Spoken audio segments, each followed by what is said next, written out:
Next, coming to the byte addressing. In byte addressable memory, successive addresses refer to the successive byte locations in the memory.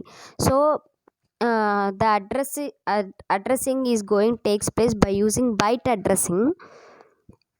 So it starts from 0 1 2. Already we discussed in previously, that is b not b1. So it starts from 0 only.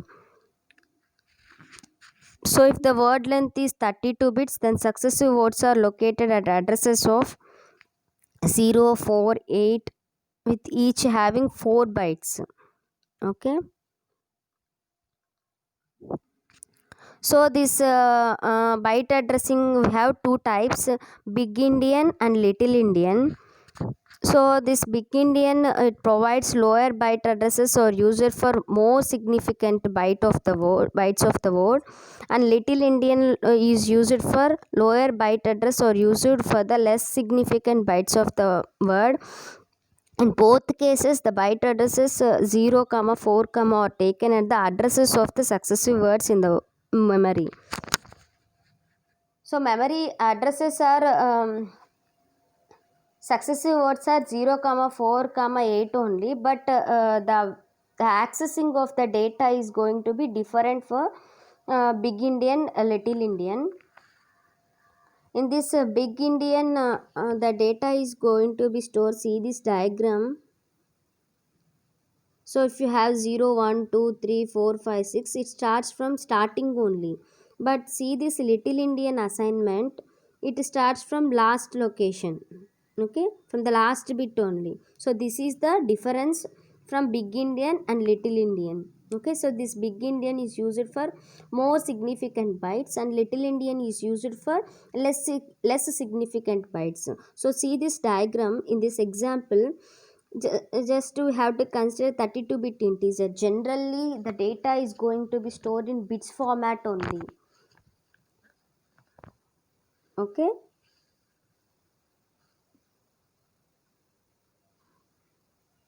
see this, if you want to store the data, there is a 32-bit integer 0x, this specifies this is an hexagonal decimal, then 1 2 3 4 5 6 7 8. So we have to store, which consists of 4 bytes, 12, 34, 56 and 78. So see this, how this little Indian memory would will like this. So address and value, so this starts from in both sides 1000, 1001, 1002, 1003. In both sides addresses are same, but the storing of the value becomes different. So see this. So 12 is the first bit. So this is stored to be in last place. Okay. In big Indian, that is stored in first place. So in this manner we have to store. So but this big Indian, little Indian, some problems are there. That is, for example, if you want to transfer data from one computer to another computer, but in first computer supports big Indian assignment, and second computer supports little Indian assignment. So if you want to transfer from first computer to second computer, the accessing of the data, the original data is not shared, not transferred. Okay, so for that purpose we have to use a word alignment. Okay, so why we go for word alignment means, for transferring the data from whatever they supports whatever the big Indian, little Indian, whatever it may be, but the data is the data transformation is transferred perfectly by using this word alignment.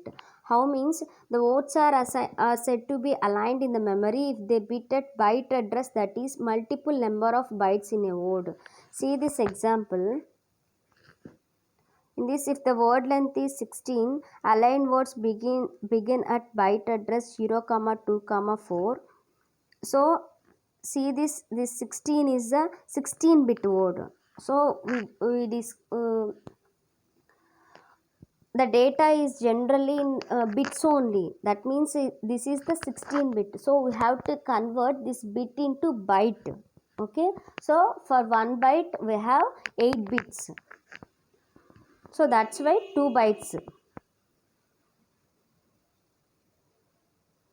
So see this another example. If the word length is 64 bit. So 64 bit. So we have 0, 8. So nothing but small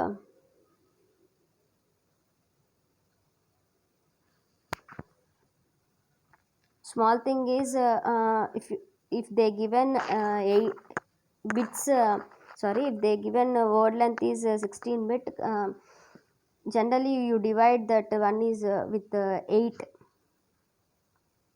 Why means we have to convert bits to byte only. So for 1 byte we have 8 bits. So easy method is how to convert bit to byte means we have to divide that bit length with 8. So see this, if you do 64 by 8, so 8, then the addresses are 0, 8, 16. So how it is going to be done means accessing numbers, characters and character strings. A number usually occupies one word. It can be accessed in the memory by specifying its word address. So generally here we have to use a registers, and also we have to find the end of the string. Why we go for end of the string means for identifying the word length. Okay. I think in strings we use last character as a null. So that null specifies end of the string.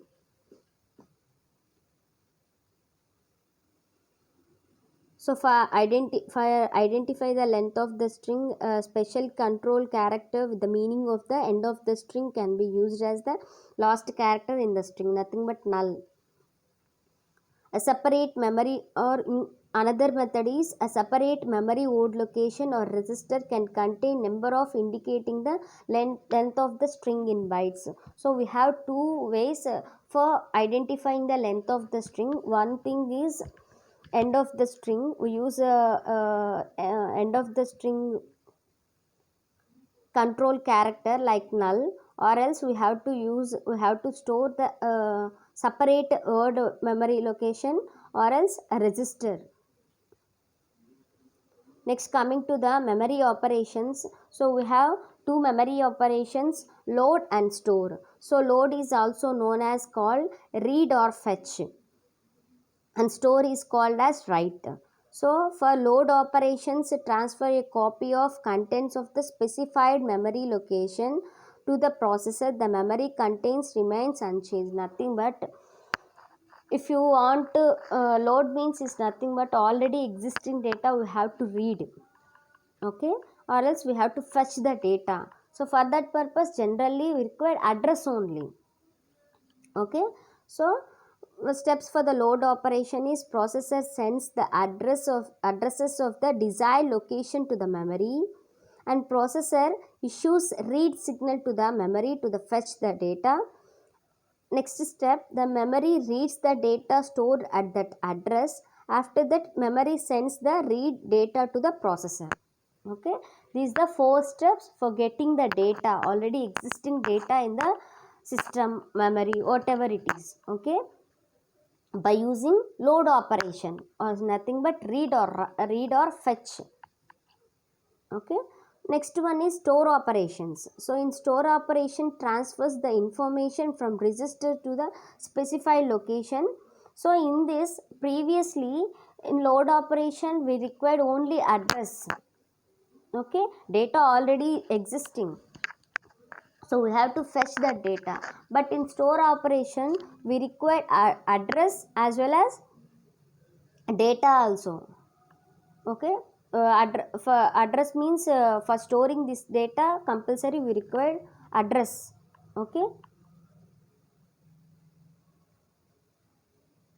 so steps for store operation is processor sends the address memory location where it wants to store the data. Okay, for storing the data it provides a memory location. Next, a processor issues a write signal to the memory to store the data. Next, already you learned this term MDR, memory data register. Okay, in processor this register is there for storing the data. Okay, the content of the register is written into the specified memory location. Okay.